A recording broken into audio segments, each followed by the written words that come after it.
ઓમ ઓમ ઓછો છે, અવાજ ઓછો છે.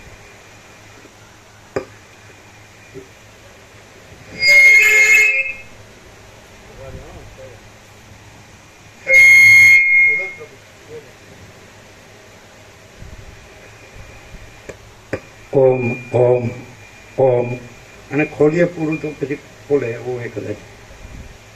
आपने ठीक किया जाए, क्या ठीक किया, क्या था ठीक किया, कुछ टच किया नहीं, जो देख लेना आप, घुस तो नहीं है कोई. ओम ओम ओम है बराबर. ओम थोड़ा कम है क्या, बराबर है. कितना नाम थे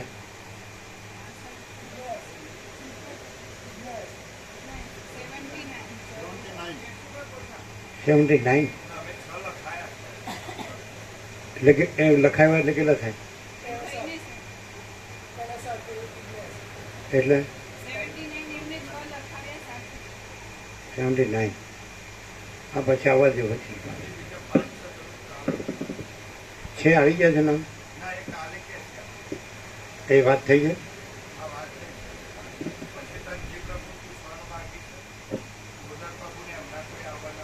હા એ તો બધા આવે એવા. ઓમ ઓમ બરાબર. શું છે, ધીમો થઈ જાય ને.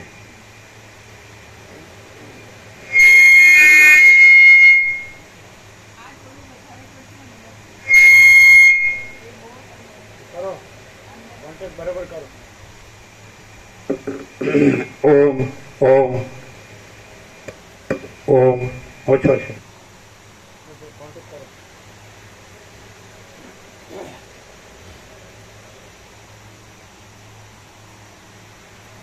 વાળા પણ કે છે ને,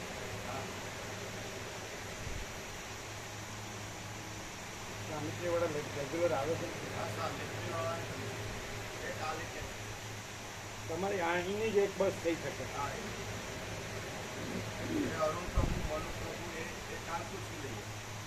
એને પૂછી લો.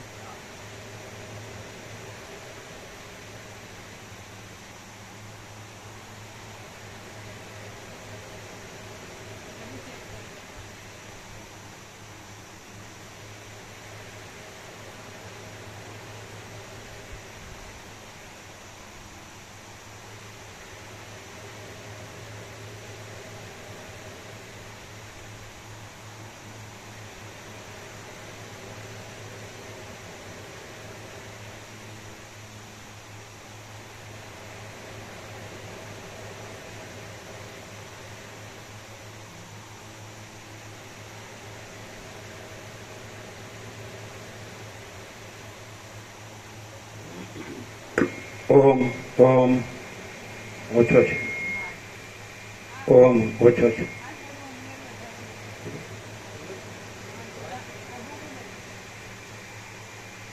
બહાર કરો, બહાર.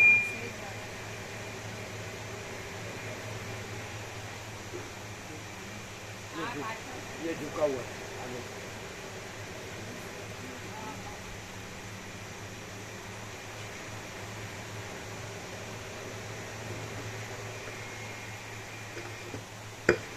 ओम ओम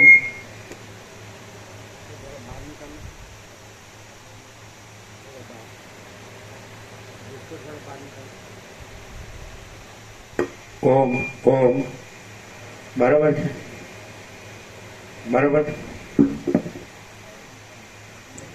परम चिदाकाश, परम ज्योति, अखंड ज्योति, अनंत, पूर्ण, परम चिदाकाश, परम शांति, स्वयं सिद्ध, स्वयं प्रकाश, स्वयं पूर्ण, स्वस्वरूप, यही सब कुछ है, इसके सिवा कुछ नहीं है. शून्यभास, अनंत कोटि, महाकल्पो है ही नहीं.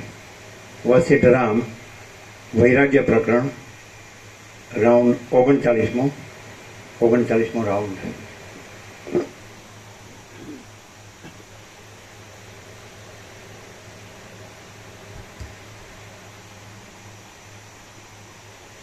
आद्य परब्रह्म सदगुरु देव की जय। ओम श्री परमात्मने नमः। सद्ग्रंथों शिरोमणि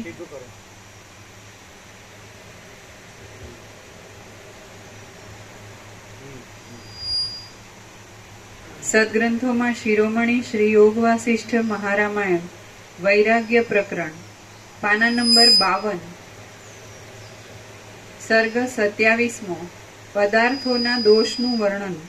આ 27મા સર્ગમાં વૈરાગ્યને વાસ્તે સઘળા પદાર્થોમાં વિસ્તારથી દોષોનું વર્ણન કરવામાં આવશે।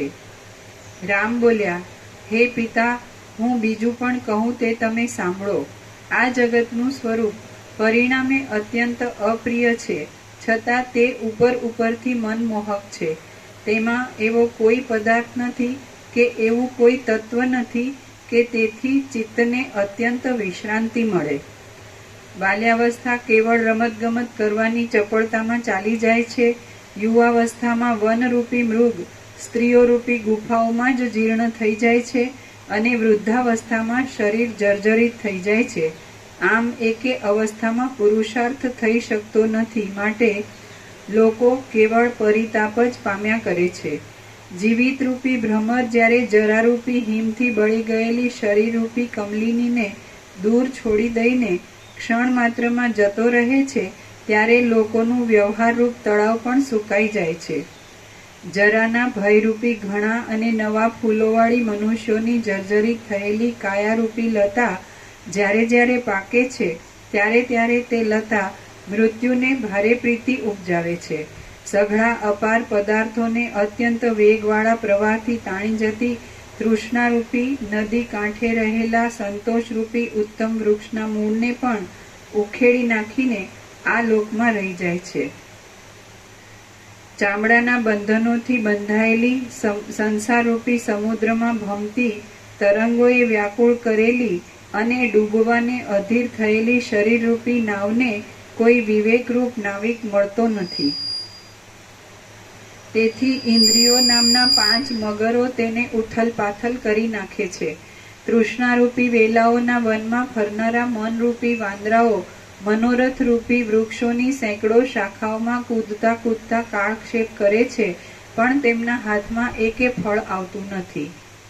આપતકાળ પ્રાપ્ત થતા પણ ખેદ તથા મોહને દૂર રાખનારા, સંપત્તિના સમયમાં કોઈ જાતનો મનમાં ગર્વ નહીં ધરવાથી શોભા પામેલા અને સ્ત્રીઓની લાલચથી અદૂષિત રહેલા અંતઃકરણવાળા મહાત્મા પુરુષો આ સમયમાં બહુ જ દુર્લભ છે।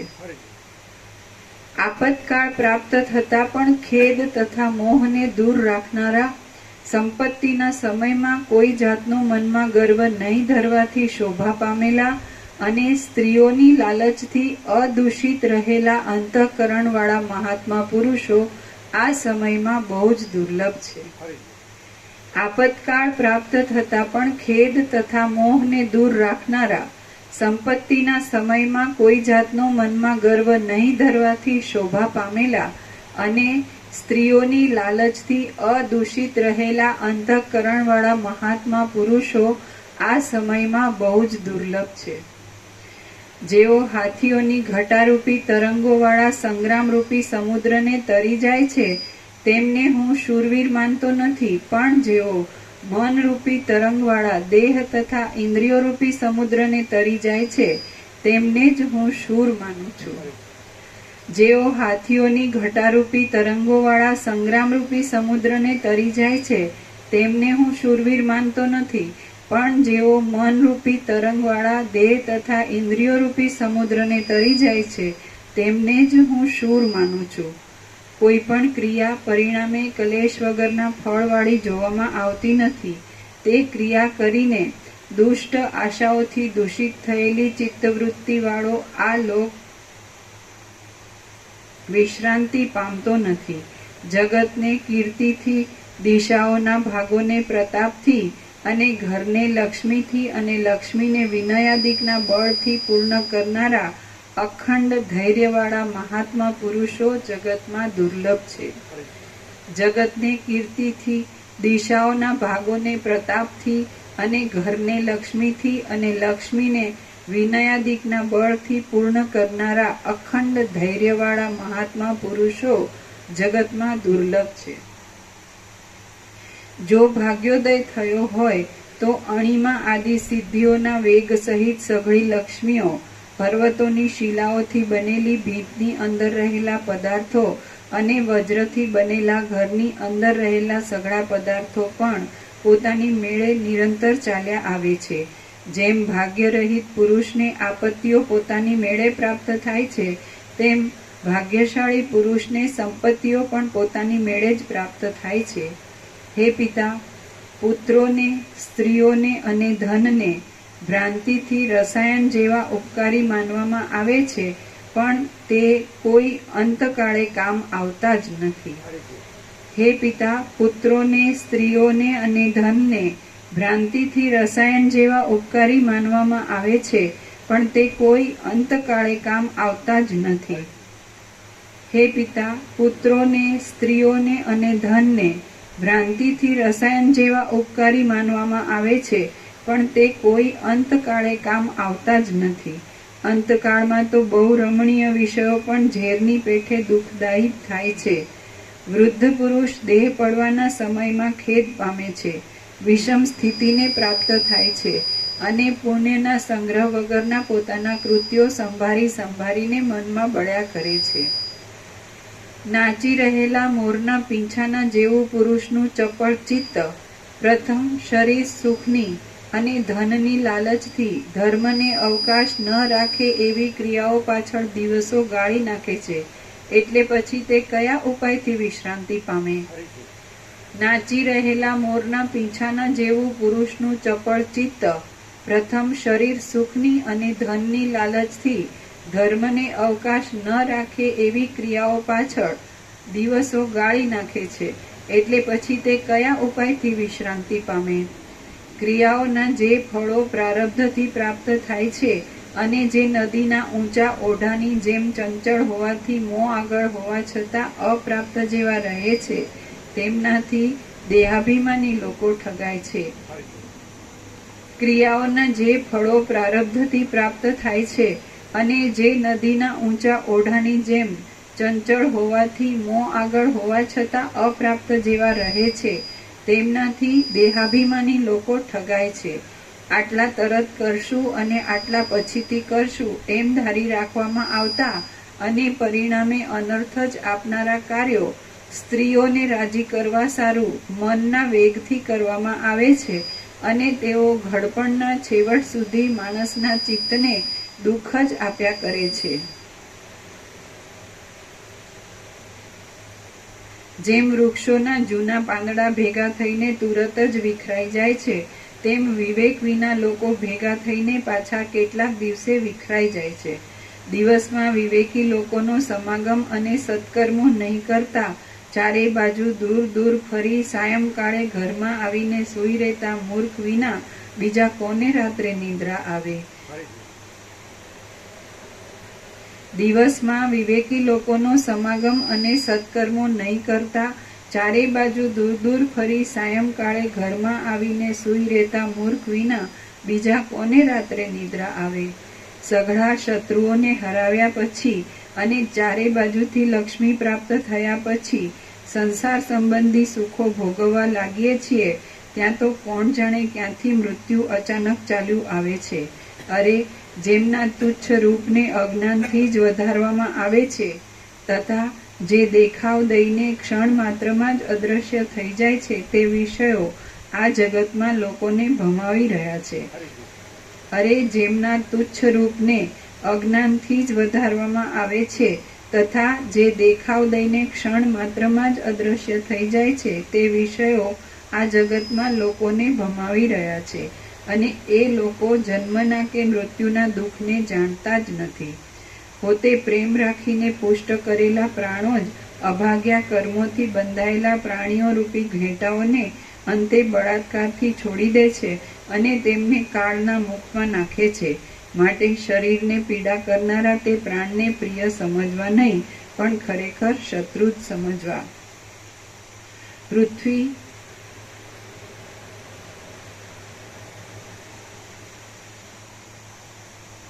પૃથ્વીમાં ચપળતાવાળો પ્રાણીઓનો સમૂહ ક્ષણભંગુર તરંગોની પંક્તિની પેઠે સર્વદા ક્યાંયથી તુરતા તુર આવ્યા કરે છે અને પાછો તરત જ ક્યાંય જતો રહે છે.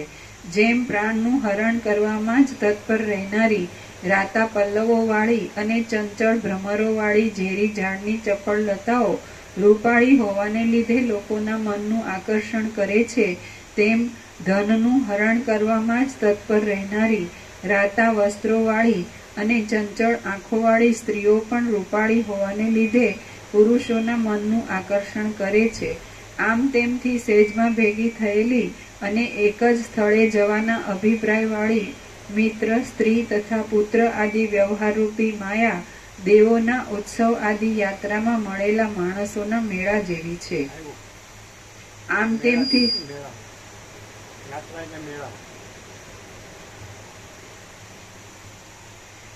તેમથી સેજમાં ભેગી થયેલી અને એક જ સ્થળે જવાના અભિપ્રાયવાળી મિત્ર, સ્ત્રી તથા પુત્ર આદિ વ્યવહારરૂપી માયા દેવોના ઉત્સવ આદિ યાત્રામાં મળેલા માણસોના મેળા જેવી છે. મિથ્યાભૂત સંસારની રીતિઓ દીવાની ક્ષણિક જ્વાળાઓની પેઠે ઘણી દશાઓને ભોગવે છે. દશાઓને એટલે બાળપણ આદિ અવસ્થા અને સૂતર આદિની વાટ. મિથ્યાભૂત સંસારની રીતિઓ દીવાની ક્ષણિક જ્વાળાઓની પેઠે ઘણી દશાઓને ભોગવે છે. ઘણા સ્નેહથી, સ્નેહ અને તેલથી સંબંધ રાખે છે અને ચંચળતાથી ભરેલી છે. તેમનું સાચું તત્વ જાણવામાં આવતું નથી. આ સંસારની પ્રવૃત્તિરૂપ અભાગણી ચક્રી વર્ષા ઋતુના પાણીના પરપોટાની પેઠે અસ્થિર છે, છતાં તે પ્રમાદી લોકોના મનમાં લાંબા કાળ સુધી સ્થિર રહેવાની પ્રતીતિ કરે છે. જેમ શરદ ઋતુમાં શોભા પામેલા કમળના ગુણો હેમંત ઋતુમાં જર્જરિત થઈને દૈવગતિથી એવા નાશ પામી જાય છે કે તેઓ શરદ ઋતુમાં હતા એનો પણ વિશ્વાસ રહેતો નથી, તેમ યૌવનમાં શોભા પામેલા શરીરના ગુણો ઘડપણમાં જર્જરિત થઈને દૈવગતિથી એવા નાશ પામી જાય છે કે તેઓ યૌવનમાં હતા એવો પણ વિશ્વાસ રહેતો નથી. ઝાડ માણસના પ્રયત્ન વિના પોતાની મેળે જ વધીને પોતાની છાયા, ફૂલ તથા ફળ આદિ આપવારૂપ ઘણો ઉપકાર કરે છે. લોકો તેને પણ કુહાડાથી કાપી નાખે છે. ત્યારે આ શરીર તો મૃત્યુનો કશો જ ઉપકાર કરતું નથી, તો મૃત્યુ તેને નહીં કાપે એવો વિશ્વાસ કેમ રાખી શકાય? મનોહર છતાં પણ અંદર ઘણા દોષોથી ભરેલા અને અંતર્ઘાત કરવા માટે જ ઉત્પન્ન થયેલા ઝેરી ઝાડ જેવા સંબંધી મનુષ્યના પ્રસંગથી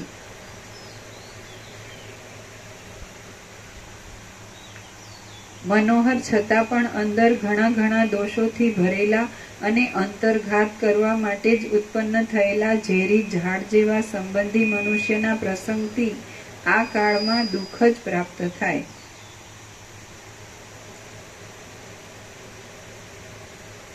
ઉત્પન્ન થયેલા ઝેરી ઝાડ જેવા સંબંધી મનુષ્યના નીચે ટાંચ છે સ્ત્રીઓ માટે પુરુષ લોક.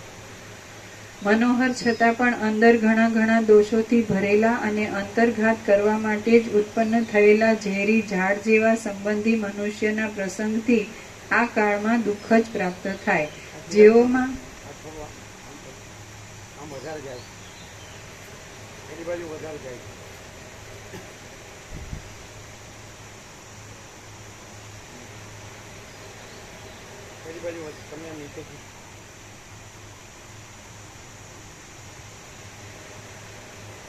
વધારે ગયું, આમ વધારે ગયું, સમજો પ્રમાણસર લેવો.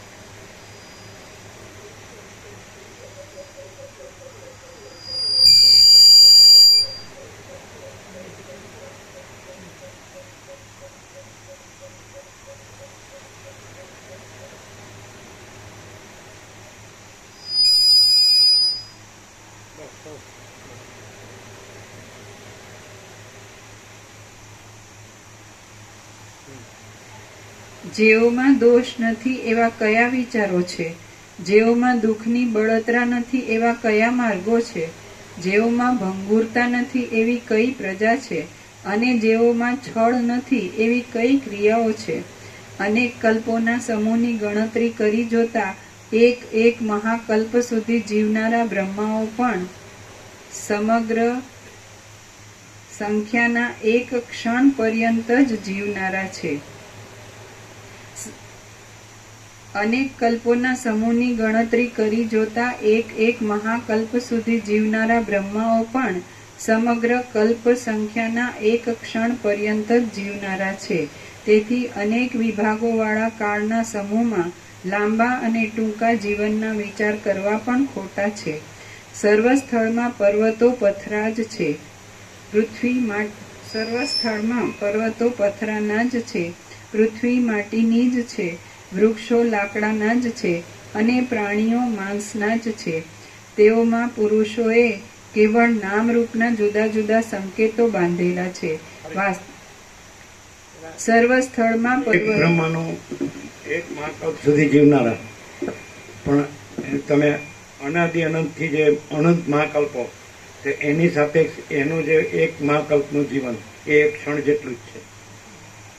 અનંત શૂન્યભાસ અનંત કોટી મહાકલ્પો હૈ નહીં, તો એક બ્રહ્મનો એક મહાકલ્પનું જીવન, એક અનંત સૃષ્ટિ સ્થિતિ પ્રલય, એક લહર, અનંત સંપૂર્ણ મહાચિદાકાશ મહાસાગર, તેમાં એક જ લહર, અને એનો એક મહાકલ્પ એટલે એક મહાસૃષ્ટિ સ્થિતિ પ્રલય, એટલું એનું જીવન. પણ અનાદિ અને અનંત સુધી અનંત કોટી મહાકલ્પો એની એક ક્ષણ જ છે. એક બ્રહ્મનો એક મહાકલ્પ જેટલું જીવન, એક મહાકલ્પ એટલે એક મહાસૃષ્ટિ સ્થિતિ પ્રલય.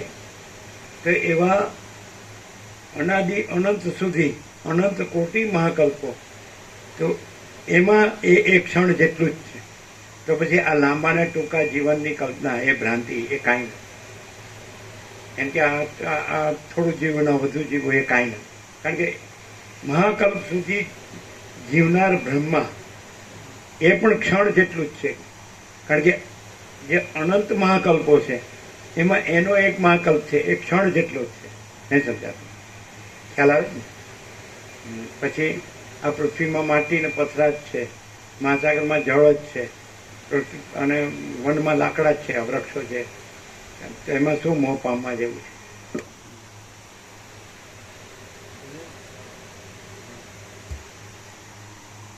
અનેક કલ્પોના સમૂહની ગણતરી કરી જોતા એક મહાકલ્પ સુધી જીવનારા બ્રહ્માઓ પણ સમગ્ર કલ્પ સંખ્યાના એક ક્ષણ પર્યંત જ જીવનારા છે. તેથી અનેક વિભાગોવાળા કાળના સમૂહમાં લાંબા અને ટૂંકા જીવનના વિચાર કરવા પણ ખોટા છે. સર્વ સ્થળમાં પર્વતો પથરાના જ છે. પૃથ્વી માટીની જ છે. વૃક્ષો લાકડાના જ છે અને પ્રાણીઓ માંસના જ છે. તેઓમાં પુરુષોએ કેવળ નામરૂપના જુદા જુદા સંકેતો બાંધેલા છે. વાસ્તવિક રીતે તો તે સર્વે પંચભૂતના વિકાર રૂપ જ છે, નવા નથી. પૃથ્વી, જળ, તેજ, વાયુ અને આકાશ એ પંચભૂતોના અંશોના સમુદાયને અવિવેકી પુરુષો પોતાની બુદ્ધિથી ઘટ પટ આદિ પદાર્થો માને છે. પરંતુ વિવેકથી તેમનું પૃથક્કરણ કરીએ તો આ જગત પંચભૂતોથી જુદું હોય એવું જણાતું નથી.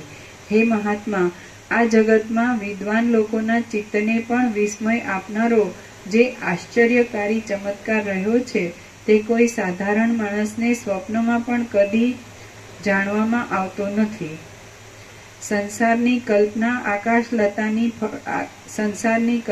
આકાશની લતાના ફળની પેઠે મિથ્યા છે, છતાં પણ તેનું મહત્વ એટલું બધું થઈ ગયું છે કે તેને લીધે લોભના વિભાગોથી દુઃખી થયેલા લોકોના મનમાં બાલ્યાવસ્થા જઈને ઉત્તરાવસ્થા આવતા પણ પરમાત્માના નિરૂપણની વાત ઉદય પામતી નથી. હવે સાધારણ માણસ જો મોટા પુરુષોની બરાબરી કરવા ઈચ્છે છે તો તે પોતાના ચિત્તથી જ હણાય છે, અને જેમ પશુ લીલી લતાના ફળની ઈચ્છાથી પર્વતના શિખર ઉપરથી પડે છે તેમ તે પણ નિસંશય ગબડી પડે છે. હમણાંના માણસો પોતાના શરીરના પોષણને માટે જ ઉપયોગ કરીને વિદ્યા, વિનય તથા ધન આદિ સંપત્તિનો વ્યર્થ નાશ કરે છે. તેઓ જેમના છાયા, લતા, પાંદડા, ફળ અને ફૂલ ખાડામાં જ પડવાથી લેશ માત્ર પણ કોઈ પ્રાણીઓના કામમાં આવતા નથી એવા ઊંડી ખાડમાં ઉગેલા વૃક્ષો બરાબર છે. જેમ કાળિયાર મૃગો કોઈ સ્થળમાં કુણાશથી સારા લાગતા અને કોઈ સ્થળમાં કઠિનપણાના ઘાટા વનના ભાગોમાં ફર્યા કરે છે, તેમ લોકો પણ કોઈ સમયે કુણાશથી સારા લાગતા અને કોઈ સમયે કઠિનપણાવાળા સંસાર સંબંધી ગાઢા વિચારોમાં ફર્યા કરે છે. આ શબના સરખા દૈવના કાર્યો પ્રત્યેક દિવસે નવા નવા છે, ભયંકર છે, ઉપરથી સારા લાગે એવા છે, અત્યંત અવ્યવસ્થિત પરિણામવાળા રાગદ્વેષાદિકથી ભરપૂર છે અને પરિણામે દુષ્ટ ફળ પાકવાને લીધે દૂષિત ઉદયવાળા છે. તેઓ કયા પુરુષોના મનને વિસ્મય આપતા નથી?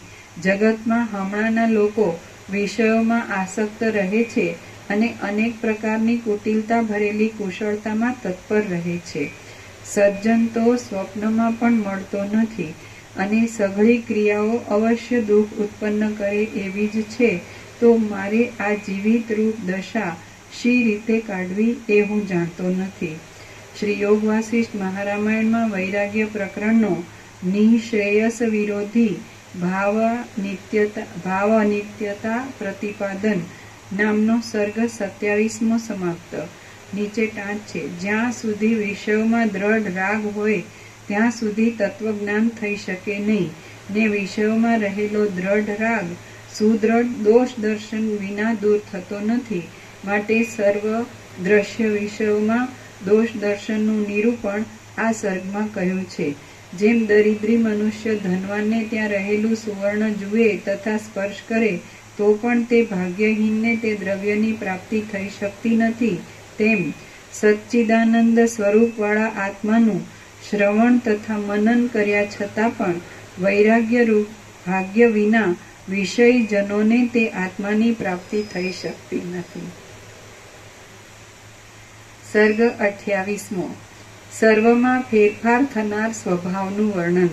આ 28મા સર્ગમાં સઘળા પદાર્થોના ફેરફાર થવાના સ્વભાવનું વર્ણન કરવામાં આવશે. રામ બોલ્યા, બ્રહ્મન, જે કાંઈ આ સ્થાવર જંગમ જગત જોવામાં આવે છે તે સઘળું સ્વપ્નમાં મળેલી સભાની પેઠે અસ્થિર છે. હે મુનિ, આજે જે સુકાયેલા સમુદ્ર જેવો મોટો ખાડો જોવામાં આવે છે તે બીજે દિવસે સવારમાં વાદળાઓથી વીંટાયેલો પહાડ બની જાય છે.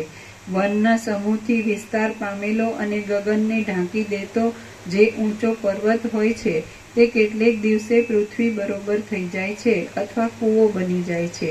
જે અંગ આજે રેશમી વસ્ત્રોથી, માળાઓથી અને ચંદનોથી શણગારાયું હોય છે તે જ અંગ આવતીકાલે દિગંબર દશામાં દૂરના ખાડામાં વિખાયેલું પડેલું જોવામાં આવે છે.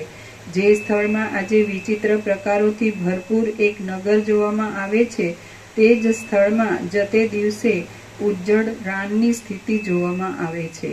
હે રાજન, આજે જે પુરુષ તેજસ્વી થઈને ઘણા દેશોનો અધિપતિ થઈ બેઠો હોય છે તે પુરુષ કેટલાક દિવસ પછી રાખોડીના ઢગરૂપ થઈ જાય છે. જે મહાભયંકર અને આકાશના મંડળ જેવું કાળું તથા વિશાળ મોટું વન હોય છે તે જ ધજા પતાકાઓથી ઢંકાયેલા આકાશવાળી નગરી બની જાય છે. આજે લતાઓથી વીંટાયેલી ભયંકર વનોની જે હાર જોવામાં આવતી હોય છે તે દિવસો જતા પાછી ઝાડ અને જળ વગરની મરુભૂમિ થઈ જાય છે. જળની જગ્યાએ સ્થળ થઈ જાય છે અને સ્થળની જગ્યાએ જળ થઈ જાય છે. કાષ્ટ, જળ અને ખડ સહિત સઘળું જગત દિવસો જતા વિપરીત થઈ જાય છે. યુવાની, બાલ્યાવસ્થા, શરીર અને દ્રવ્યના સમૂહો અનિત્ય છે અને તેઓ તરંગો પેઠે નિરંતર એક સ્વભાવને છોડી બીજા સ્વભાવને પ્રાપ્ત થયા કરે છે. જગતમાં જીવતર ઘણા વાયુમાં રહેલી નાની દીવાની શિખાની પેઠે ચંચળ છે.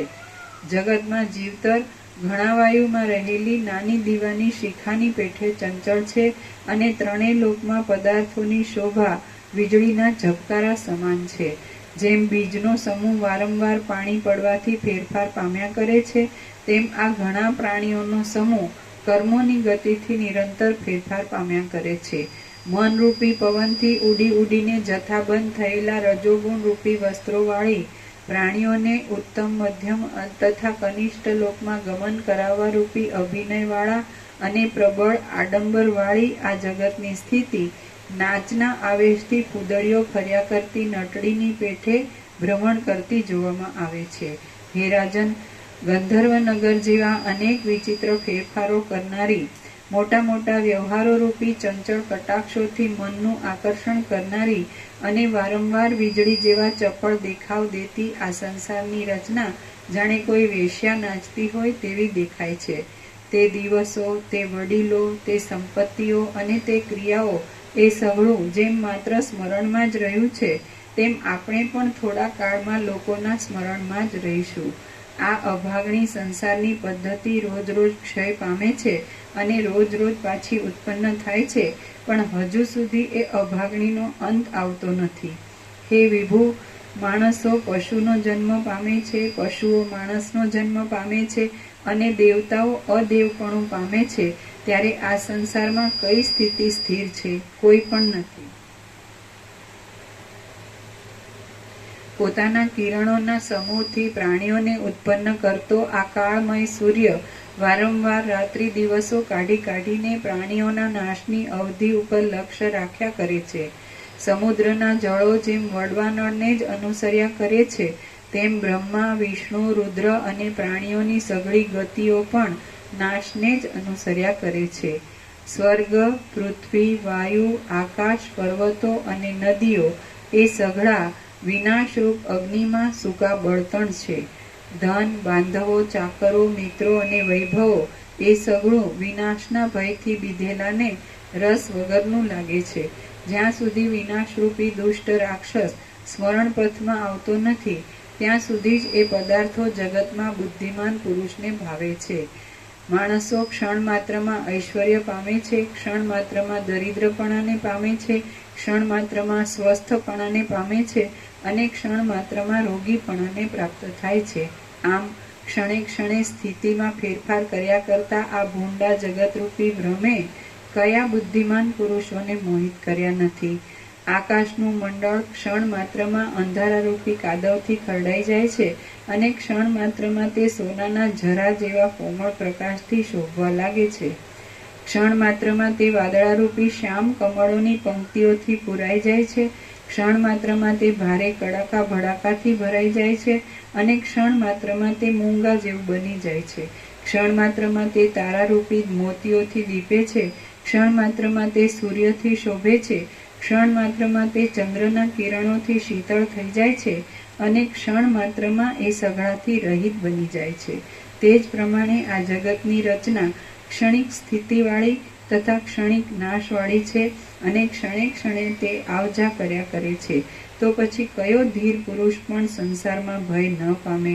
હે મુનિ, ક્ષણ માત્રમાં વિપત્તિઓ આવે છે, ક્ષણ માત્રમાં સંપત્તિઓ આવે છે, ક્ષણ માત્રમાં જન્મ આવે છે અને ક્ષણ માત્રમાં મરણ આવે છે, ત્યારે કયો પદાર્થ ક્ષણિક નથી?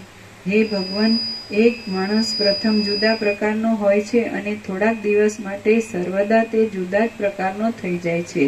વળી એક રૂપે રહેનાર અને સારી પેઠે સ્થિરતાવાળો કોઈ પદાર્થ નથી.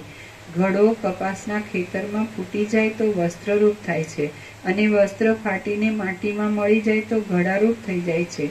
માટે આ સંસારમાં જેનો ફેરફાર થતો નથી એવો કોઈ પદાર્થ જોવામાં આવતો નથી. વધવું, રૂપાંતર પામવું, ઘટવું, નાશ થવો અને પુનર્જન્મ થવો એ 5 વિકારો રાત્રિ દિવસની પેઠે પ્રાણીને અનુક્રમે નિરંતર લાગુ પડ્યા કરે છે.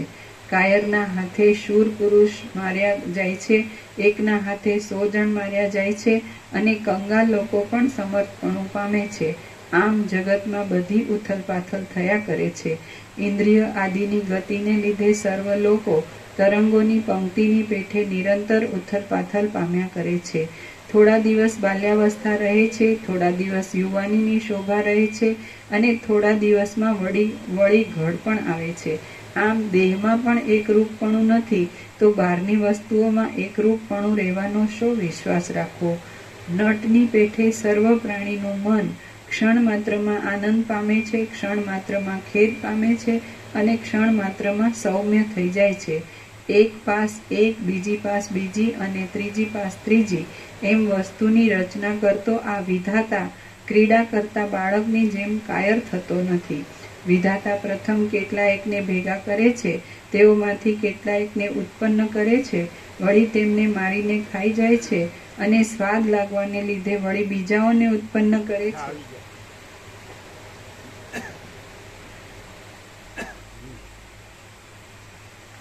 વિધાતા પ્રથમ કેટલાયકને ભેગા કરે છે, તેઓમાંથી કેટલાયકને ઉત્પન્ન કરે છે, વળી તેમને મારીને ખાઈ જાય છે અને સ્વાદ લાગવાને લીધે વળી બીજાઓને ઉત્પન્ન કરે છે.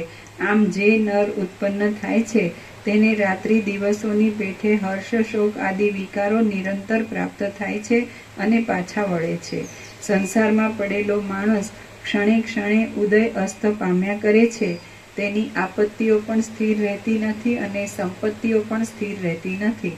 સઘળા સમર્થ લોકોને પણ સપાટામાં લઈ લે તેવું આચરણ કરવામાં નિપુણ અને ઘણું કરીને સર્વને વિપત્તિમાં નાખનાર આ કાળ યથેષ્ટ રીતે ક્રીડા કરે છે. કર્મોરૂપ રસોના જેવા તથા વિષમપણાને લીધે અનેક પ્રકારોવાળા ત્રિલોકીની અંદર રહેનારા પ્રાણીઓના સમૂહરૂપ ફળોના સમૂહો કાળરૂપ પવનનો સપાટો આવવાથી પ્રત્યેક દિવસે જુદા જુદા વિશાળ સંસારરૂપ વૃક્ષોમાંથી પડ્યા કરે છે. શ્રી યોગ વાસિષ્ઠ મહારામાયણમાં વૈરાગ્ય પ્રકરણનો પરિવર્તન પ્રકૃતિ વર્ણન નામનો સર્ગ 28મો સમાપ્ત. સર્ગ 29મો વૈરાગ્ય વર્ણન તથા ઉપદેશની માંગણી. આ 29મા સર્ગમાં રામે પોતાના વૈરાગ્યનું વર્ણન કરીને ઉપદેશની માંગણી કરી એ કહેવામાં આવશે. રામ બોલ્યા, એ પ્રમાણે દોષ દર્શનરૂપ દાવાગ્નિને લીધે મારા વિવેકી ચિત્તમાં વિષયો પરના વિશ્વાસના બીજ બળી ગયા છે. આથી જેમ સરોવરમાં ઝાંઝવાના પાણી સ્ફૂરતા નથી, તેમ મારા એ ચિત્તમાં ભોગની આશાઓ સ્ફૂરતી નથી. સંસારની આ ચપળ સ્થિતિ લીમડાની લતાની પેઠે કાળના ક્રમથી પાકવાને લીધે દિવસે દિવસે કડવી થતી જાય છે. હે રાજન, કરંજના ઝાડની ઘણા કાંટાવાળા લોકોના ચિત્તમાં દિવસે દિવસે ભૂંડાઈ વધતી જાય છે અને ભલાપણું ઓછું થતું જાય છે. સુકાયેલી અડદની શીંગની પેઠે પૃથ્વીમાં દિવસે દિવસે મર્યાદા તુરત તૂટતી જાય છે. અરે, શીંગ તૂટે છે ત્યારે કંઈક શબ્દ થાય છે, પણ આ મર્યાદા તૂટે છે ત્યારે તો શબ્દ પણ થતો નથી. હે મુનીશ્વર, જેમાં કોઈ જાતની ચિંતા નથી એવી એકાગ્રતા ચિંતાઓથી ભરેલા રાજ્યોથી અને વૈભવોના સમૂહોથી ઉત્તમ છે.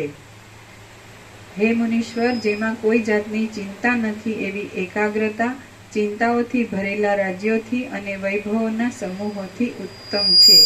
ઉદ્યાન મને આનંદ આપે એમ નથી, સ્ત્રીઓ મને સુખ આપે એમ નથી અને ધનની પ્રાપ્તિ મને હર્ષ આપે એમ નથી. ઉદ્યાન મને આનંદ આપે એમ નથી, સ્ત્રીઓ મને સુખ આપે એમ નથી અને ધનની પ્રાપ્તિ મને હર્ષ આપે એમ નથી. હું તો મનની સાથે શાંત જ થવા ધારું છું. હે પિતા, હું તો મનની સાથે શાંત જ થવા ધારું છું. હે પિતા, લોક અનિત્ય તથા દુઃખરૂપ છે. તૃષ્ણા પૂરી પડે એવી નથી અને ચિત્ત ચપળતાથી ઘેરાયેલું છે, તો હું કઈ રીતે શાંતિ પામું? હું મરણને અભિનંદતો નથી, તેમ જીવિતને પણ અભિનંદન આપતો નથી. હું તો જેમ રહું છું તેમ જ શાંત રહીશ. મારે રાજ્યનું, ભોગોનું, ધનનું કે તેમના ઉદ્યમોનું શું પ્રયોજન છે? એ સઘળું અહંકારને લીધે થાય છે, પણ મારો તે અહંકાર જ ગળાઈ ગયો છે. જન્મોની પંક્તિરૂપ ચામડાના દોરડાની ઇન્દ્રિયોરૂપી દ્રઢ ગાંઠો બંધાયેલી છે. જેઓ તેમાંથી છૂટવા માટે યત્ન કરે છે તેને જ હું ઉત્તમ સમજું છું. જેમ હાથી ખરીઓ વડે કોમળ કમળને છૂંદી નાખે છે, તેમ કામદેવ માનિનીઓ વડે કોમળ મનને મથી નાખે છે. હે મુનિન્દ્ર, સ્વચ્છ બુદ્ધિથી આ બાલ્યાવસ્થામાં જ જો આ ચિત્તનો ઉપાય કરવામાં નહીં આવે તો પછી તેનો અવસર જ ક્યાંથી આવશે? જે વિષ કહેવાય છે તે વિષ નથી, પણ વિષયોની વિષમતા એ જ વિષ છે. કારણ કે વિષ તો એક અવતારમાં જ હાનિ પહોંચાડે છે, ત્યારે વિષયો તો જન્માંતરોમાં પણ હાનિ પહોંચાડે છે.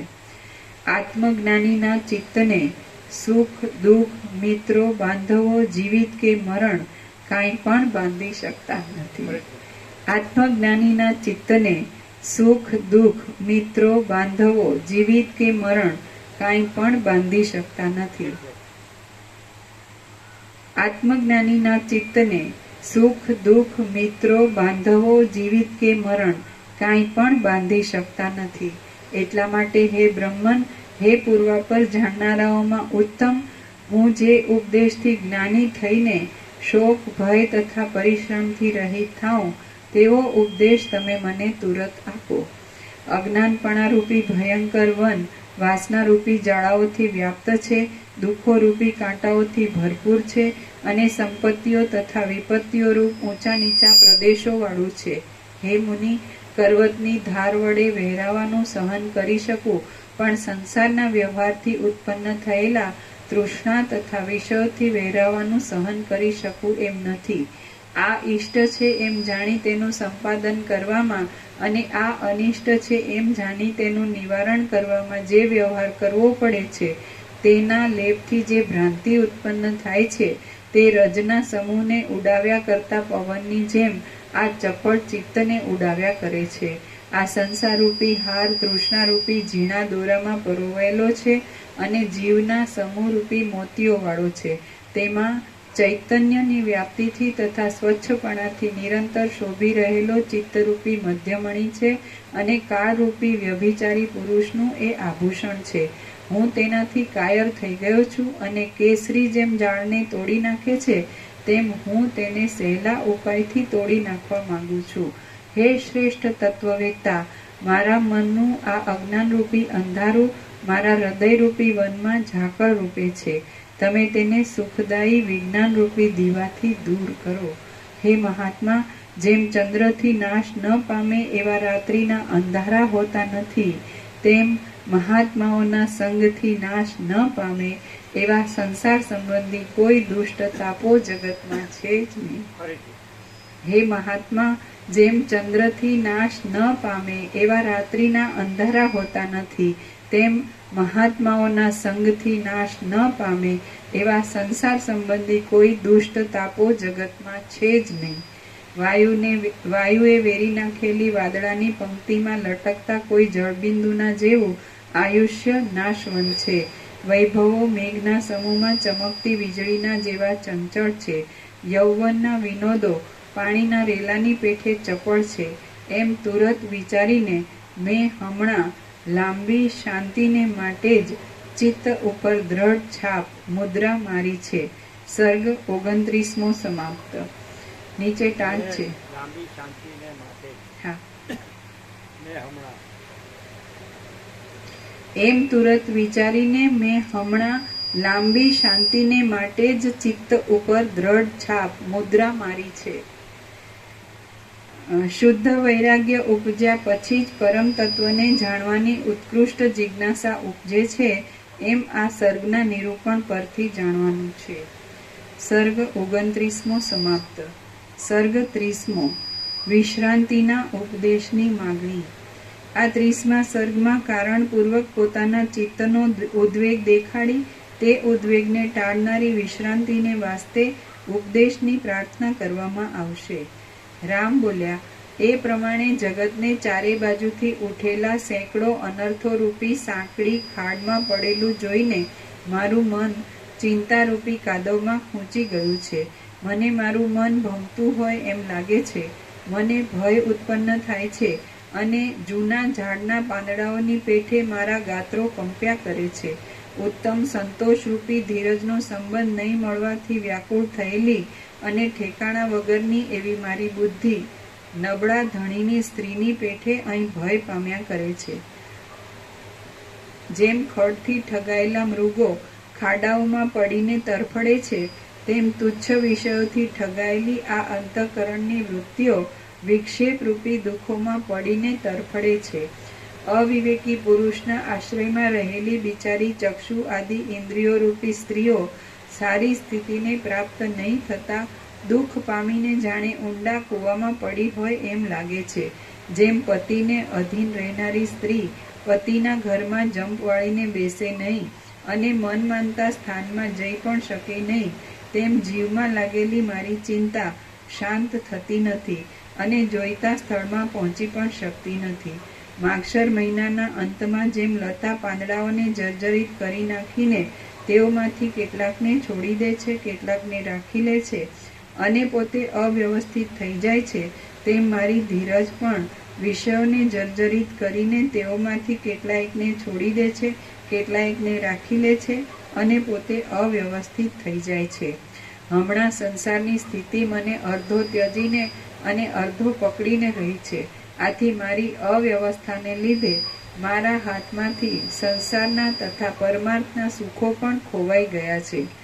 અંદર તત્વના નિશ્ચય વગરની મારી બુદ્ધિ કપાયેલા વૃક્ષના થડની પેઠે સંશયોનું સ્થાન થઈ પડી છે.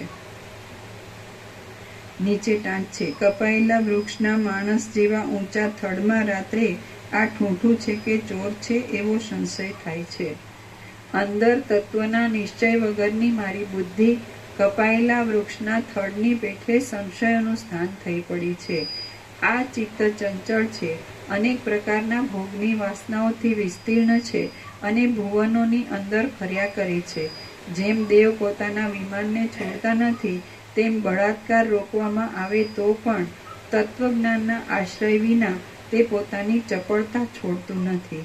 આથી હે મહાત્મા, વાસ્તવિક રીતે સત્ય, જન્મ મરણના પરિશ્રમ વગરનું, દેહાદિક ઉપાધિઓથી રહિત અને ભ્રાંતિ વિનાનું વિશ્રાંતિ સ્થાન કયું છે કે તેને પામવાથી કોઈ પ્રકારનો શોક જ ન રહે.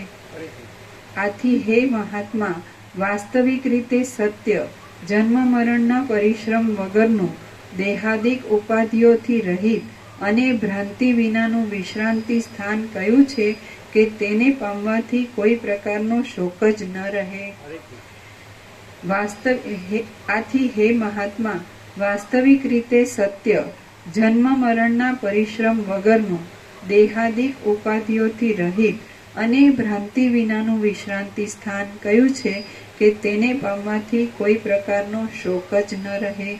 જનક રાજા આદિ સજ્જનો સઘળા પ્રકારના કર્મો કરતા હતા અને વ્યવહારમાં અનુકૂળ રહ્યા હતા, છતાં પણ તેઓ મહાત્માની પદવીએ કેવી રીતે પહોંચ્યા હતા? હે માનદાતા, અંગોમાં પાપ પુણ્યરૂપી કાદવ ઘણી રીતે લાગ્યા છતાં પણ કેવી રીતે પુરુષ તે કાદવથી અહીં ન લેપાય? નિર્દોષ અને ઉદાર મનવાળા તમે મહાત્મા લોકો કયો વિચાર રાખી અહીં જીવન મુક્ત થઈને ફરો છો? કુટિલ આકારવાળા તથા કુટિલ શક્તિવાળા વિષયોરૂપી સર્પો અંતે તો લોકોને ખાઈ જવાને વાસ્તે જ લલચાવે છે, તો તેઓ શી રીતે અબાધકપણું પામે? મોહરૂપી હાથીએ ડોળી નાખેલી અને કામ ક્રોધાદિક કાદવો વાળી આ બુદ્ધિરૂપી સરસી મોટું સરોવર શી રીતે અત્યંત સ્વચ્છતા પામે? આ સંસારરૂપી પ્રવાહમાં વ્યવહાર કરવા છતાં માણસ શી રીતે કમળપત્ર ઉપરના જળની પેઠે અલગ રહે? આ સઘળા જગતને અંતરદ્રષ્ટિથી તણખલા જેવો જોતો પુરુષ મનની કામ આદિ વૃત્તિઓનો સ્પર્શ નહીં કરતા શી રીતે ઉત્તમપણું પામે? આ સઘળા જગતને અંતરદ્રષ્ટિથી તણખલા જેવો જોતો પુરુષ મનની કામ આદિ વૃત્તિઓનો સ્પર્શ નહીં કરતા શી રીતે ઉત્તમપણું પામે? આ અજ્ઞાનરૂપી મહાસાગરના પારને પામેલા કયા મહાપુરુષના આચરણોનું સ્મરણ કરવાથી માણસ દુઃખ મુક્ત રહે? આ અજ્ઞાનરૂપી મહાસાગરના પારને પામેલા કયા મહાપુરુષના આચરણોનું સ્મરણ કરવાથી માણસ દુઃખ મુક્ત રહે? કરવા યોગ્ય સાધન કયું છે? પામવા યોગ્ય ફળ કયું છે? અને આ મેળ વગરના સંસારમાં શી રીતે વર્તવું જોઈએ? હે પ્રભુ, વિધાતાએ આ જગત અવ્યવસ્થાવાળું જ બનાવ્યું છે. હું જે વડે તેના આદિમાં અને અંતમાં રહેનારી વસ્તુને જાણી શકું તે કંઈક તત્વ તમે મને કહો. હે બ્રહ્મન, જે રીતે મારા હૃદયાકાશમાં ચંદ્રરૂપ એવા ચિદાભાસનો મેલ દૂર થઈ જાય તે રીત તમે નિર્વિઘ્ને આચરો અહીં શું લેવું, શું છોડી દેવું અને શું લેવાય નહીં અને છોડાય પણ નહીં તે કહો. ચપળતાવાળું ચિત્ત શી રીતે પર્વતની પેઠે સ્થિરતા પામે? સેંકડો પરિશ્રમ કરાવનારો આ દુષ્ટ સંસારરૂપી વિસૂચિકાનો રોગ કયા પવિત્ર મંત્રથી શાંત થઈ જાય? આનંદરૂપી વૃક્ષની માંજર જેવી અંદરની અક્ષીણ શીતળતાને હું પૂર્ણચંદ્રની પેઠે શી રીતે અત્યંત પામું? હું અંતઃકરણમાં પૂર્ણ સંતોષ પામું, હું પૂર્ણ થાઉં અને હું ફરી શોક ન કરું. તે રીતે તમે તત્વને જાણનારા સત્પુરુષો મને અહીં ઉપદેશ કરો. હે મહાત્મા, પામર જીવોને સર્વોત્તમ આનંદ પદમાં વિશ્રાંતિ મળતી નથી. જેમ વગડામાં પડેલા શબને કૂતરાઓ ફાડી ખાય છે, તેમ તેને સંસાર સંબંધી વિકલ્પો અહીં નિરંતર બહુ જ ફાડી ખાય છે.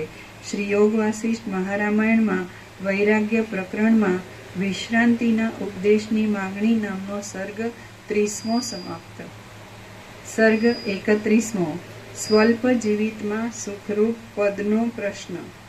આ 31મા સર્ગમાં સ્વલ્પ જીવિતના અંદર જે ઉપાયથી સુખરૂપ પદ મળે તે પૂછવામાં આવશે. રામ બોલ્યા, આયુષ્ય તો મહાદેવજીના લલાટ ઉપરના ચંદ્રની કળા જેવું કોમળ છે અને અતિ ઊંચા ઝાડના હાલતા પાંદડામાં લાગેલી જળની કણી જેમ ક્ષણભંગુર છે, તેમ શરીર ડાંગરના ખેતરોમાં શબ્દ કરતા દેડકાના ગળાની ચામડીના એક ખૂણા જેવું ચપળ છે. મિત્રોનો અને સગાઓનો સમાગમ તે પ્રાણીને ઝાડના આંટા જેવો છે.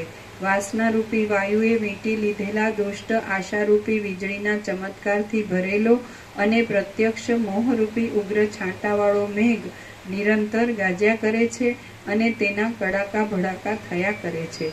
તેમાં પ્રચંડ લોભરૂપી ચપળ મોર ભારે તાંડવથી નાચ્યા કરે છે અને અનર્થરૂપી ઇન્દ્રજવનું ઝાડ ફાલી ફૂલીને અત્યંત પ્રફુલ્લિત થતું રહે છે. કાળરૂપી ક્રૂર બિલાડો પ્રાણી માત્રરૂપી ઉંદરોને સંહાર્યા કરે છે, ક્ષણ પણ અટક્યા વિના દોડ્યા કરે છે અને ક્યાંયથી આવીને પ્રાણીઓ ઉપર ઝડપો દીધા કરે છે. ત્યારે હવે આનો ઉપાય શો?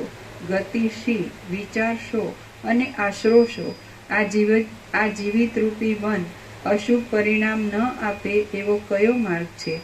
આપ જેવા મહાત્મા પુરુષો જેને રમણીય ન કરી શકે એવી કોઈ તુચ્છ વસ્તુ પણ પૃથ્વીમાં, અંતરિક્ષમાં, સ્વર્ગમાં કે બીજા કોઈ સ્થળમાં સુદ્ધા નથી. આપ જેવા મહાત્મા પુરુષો જેને રમણીય ન કરી શકે એવી કોઈ તુચ્છ વસ્તુ પણ પૃથ્વીમાં, અંતરિક્ષમાં, સ્વર્ગમાં કે બીજા કોઈ સ્થળ સુદ્ધામાં નથી. નિરંતર દુઃખોના આવવાથી વ્યાકુળતાવાળો આ ભૂંડો સંસાર રસ વગરનો છે, છતાં પણ મૂઢ પુરુષને મીઠો લાગે છે, પણ સમજૂને તે શી રીતે સુસ્વાદુ લાગે? પૃથ્વી જેમ પુષ્પોથી શોભી રહેલી વસંત ઋતુથી રમણીય થાય છે, તેમ પૂર્ણકામપણારૂપ દૂધથી સ્નાન કરવામાં આવે તો આ સંસાર પણ રમણીય લાગે છે. પછી કામનાઓ રૂપી કલંકવાળા મનરૂપી ચંદ્રને કયા પદાર્થથી ધોઈ નાખીએ તો તે ચંદ્રમાંથી મેલ મટી જાય અને તેનો અમૃત જેવો પ્રકાશ ઉદય પામે? સંસારના અનર્થોનો વિચાર કરીને જેઓ વૈરાગ્ય તથા બોધની દ્રઢતાથી આ લોક તથા પરલોકના ભોગોને છોડી બેઠા છે, એવા કયા મહાપુરુષની પેઠે અમારે આ સંસારરૂપી વનના માર્ગોમાં વ્યવહાર કરવો? સંસારના અનર્થોનો વિચાર કરીને જેઓ વૈરાગ્ય તથા બોધની દ્રઢતાથી આ લોક તથા પરલોકના ભોગોને છોડી બેઠા છે, એવા કયા મહાપુરુષની પેઠે અમારે આ સંસારરૂપી વનના માર્ગોમાં વ્યવહાર કરવો? ભોગોના સમૂહવાળી વિભૂતિઓ રાગ તથા દ્વેષરૂપી મોટા રોગોથી ભરેલી છે. સંસારરૂપી સમુદ્રમાં ફરનારા પુરુષને તેઓ શી રીતે બાદ ન કરે? હે મહાત્માઓમાં ઉત્તમ, જેમ પારો અગ્નિમાં પડતા છતાં પણ બળતો નથી, તેમ પ્રીતિથી જ્ઞાનરૂપી અમૃતને સેવનારો પુરુષ સંસારમાં પડતા છતાં પણ પરિતાપ પામતો નથી.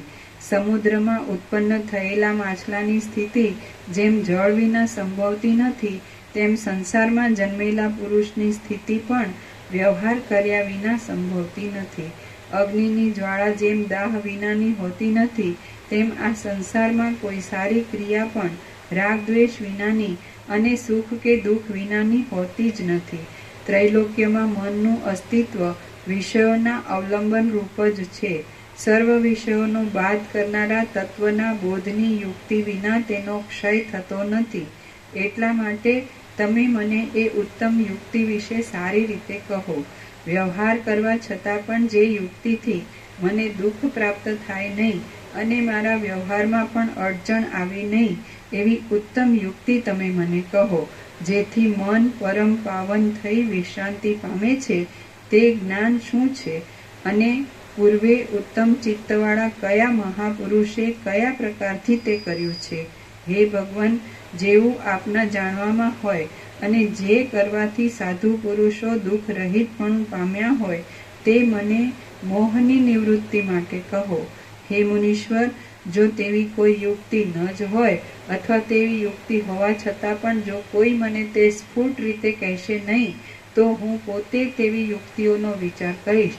આમ વિચાર કર્યા છતાં મને મહાવિશ્રાંતિ રૂપ સર્વોત્તમ યુક્તિ મળશે જ નહીં, તો પછી હું સઘળા વ્યવહારને છોડી દઈશ, અહંકાર રહિત થઈ જઈશ, અન્ન ખાઈશ નહીં, પાણી પીશ નહીં, વસ્ત્રો પહેરીશ નહીં ને સ્નાન દાન કે ભક્ષણ આદિ કોઈ કામ કરીશ નહીં. હે મુનિ, ત્યારે હું સંપત્તિના કે આપત્તિના કોઈ કામમાં ઊભો રહીશ નહીં અને દેહનો ત્યાગ કરવા સિવાય બીજું કાંઈ પણ હું ઈચ્છીશ નહીં. આશંકા, મમતા તથા મત્સર છોડી દઈને હું કેવળ ચિત્રામણમાં આલેખેલા પુરુષની જેમ મૂંગો થઈને જ બેસી રહીશ. આમ આવા અનુક્રમથી શ્વાસ ઉચ્છ્વાસ તથા ભાનને પણ છોડી દઈને હું અંતે આ દેહ નામના અનર્થરૂપ ઓઠાને પણ છોડી દઈશ. હું કોઈનો નથી અને કોઈ મારો નથી એમ નિશ્ચય કરીને હું તેલ વગરના દીવાની પેઠે બુઝાઈ જઈશ અને સઘળું છોડી દઈને બધાનો ને કોઈનો નહીં. યોગાથી જોઈએ પેલાનું શબ્દ એટલે યોગાનું યોગ એવું. તો પછી માં ચિદાકાશ અનંત સંપૂર્ણ એક રૂપ.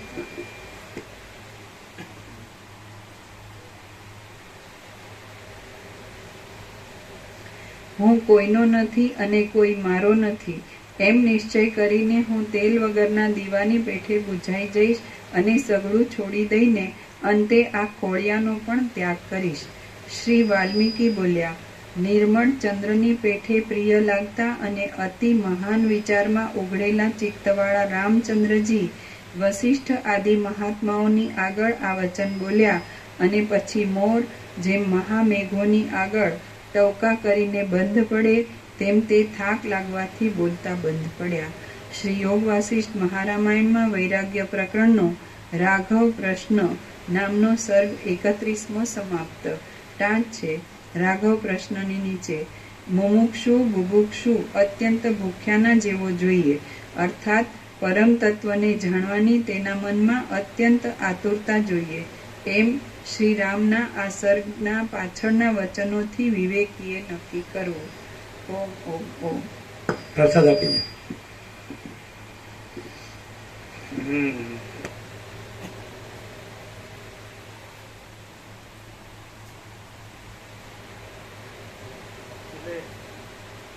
મૂળ તત્વથી હોય એટલે કે પૂર્વજન્મનો અભ્યાસ હોય એટલે મૂળ તત્વ છે. જન્મ પૂર્વજન્મ કે આ જન્મ કે આવનાર જન્મ એવું છે. જન્મનો ભ્રમ મહાચિદાકાશમાં છે જ નહીં. એટલે એ જે જન્મના ભ્રમથી જે કીધું છે નથી અનંતપૂર્ણ નિરપેક્ષ તત્વ, એટલે સીધે સીધું મૂળ તત્વ છે. પછી એમ કે જુદા જુદા પાત્રો છે અને એવું નહીં, કોઈ પાત્રનો ભ્રમ નથી અને એ અનંત અખંડ અભેદ છે મહાચિદાકાશ. એટલે સીધું જ્યાં કોઈ ભ્રમ નથી ત્યાં એ પોતે એ તો છે જ નહીં, પ્રકાશે એ રીતે. એટલે એની એ અનંતની એકરૂપતા છે.